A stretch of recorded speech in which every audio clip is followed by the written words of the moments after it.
Hello guys, ഇന്ന് ഞാൻ ചെമ്മിപ്പൊടി ഉണ്ടാക്കി. അപ്പോൾ അതെങ്ങനെ ഉണ്ടാക്കണമെന്ന് നിങ്ങൾക്കും കൂടി കാണിച്ചു തരാൻ വേണ്ടിയിട്ടാണ് ഈ വീഡിയോ ചെയ്യുന്നത്. ഇതിനു വേണ്ടി ഞാൻ വലിയൊരു ഉരുളി എടുത്തിട്ടുണ്ട്. അതിലേക്ക് 4 വലിയ തേങ്ങ ചിരണ്ടിയത്. ഗ്യാസ് ഓണാക്കിയതിന് ശേഷം ഒരു 2-3 മിനിറ്റ് നടക്കുക. തേങ്ങ ഒന്ന് ചൂടായി വരുന്നത് വരെ ഇളക്കിയതിന് ശേഷം ഇതിലേക്ക് ഉള്ളി,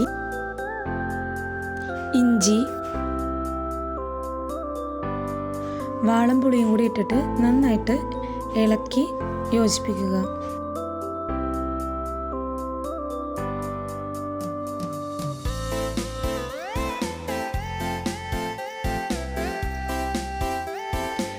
ഇനി കുറച്ച് വേപ്പില കൂടി ചേർക്കാം.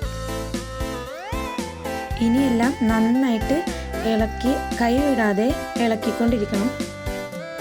ഇനി ആവശ്യത്തിന് ഉപ്പ് ചേർക്കാം. ഒരു ബ്രൗൺ കളർ വരുന്നത് വരെ നമുക്കിത് ഇളക്കിക്കൊണ്ടേയിരിക്കാം.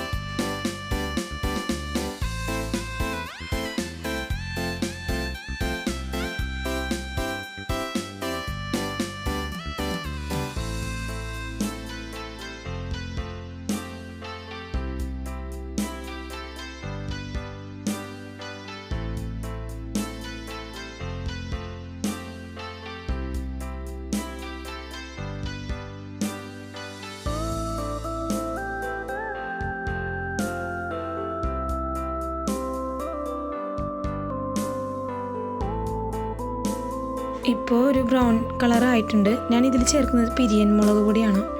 ആവശ്യത്തിന് നമ്മുടെ എരിവനുസരിച്ച് പിരിയൻ മുളക് പൊടി ചേർക്കാം. ഇനി മുളക് പൊടി ഒന്ന് നന്നായിട്ട് മൂക്കുന്നത് വരെ ഇളക്കിക്കൊണ്ടിരിക്കാം. ഇപ്പോൾ ആ മുളക് പൊടിയുടെ പച്ചപ്പ് മാറി നന്നായിട്ട് മൂത്ത് വന്നിട്ടുണ്ട്. അപ്പോൾ നമ്മൾ ഉണക്ക ചെമ്മിൻ്റെ തലയും വാലും കളഞ്ഞ് നന്നായിട്ട് കഴുകി വറുത്ത് പൊടിച്ച പൊടിയാണ് ഇപ്പോൾ ഞാൻ ഇതിലിട്ടിരിക്കുന്നത്. ഇനി നന്നായിട്ടൊന്ന് ഇളക്കിയൊന്ന് യോജിപ്പിച്ചെടുക്കാം. ഇപ്പോൾ നമ്മുടെ ചെമ്മിപ്പൊടി റെഡിയായി കഴിഞ്ഞിരിക്കുന്നു. അപ്പോൾ വീഡിയോ ഇഷ്ടപ്പെട്ടാൽ ലൈക്ക് ചെയ്യാനും ഷെയർ ചെയ്യാനും സബ്സ്ക്രൈബ് ചെയ്യാനും മറക്കണ്ട. അപ്പോൾ അടുത്ത വീഡിയോ ആയിട്ട് വീണ്ടും വരാം. ബൈ.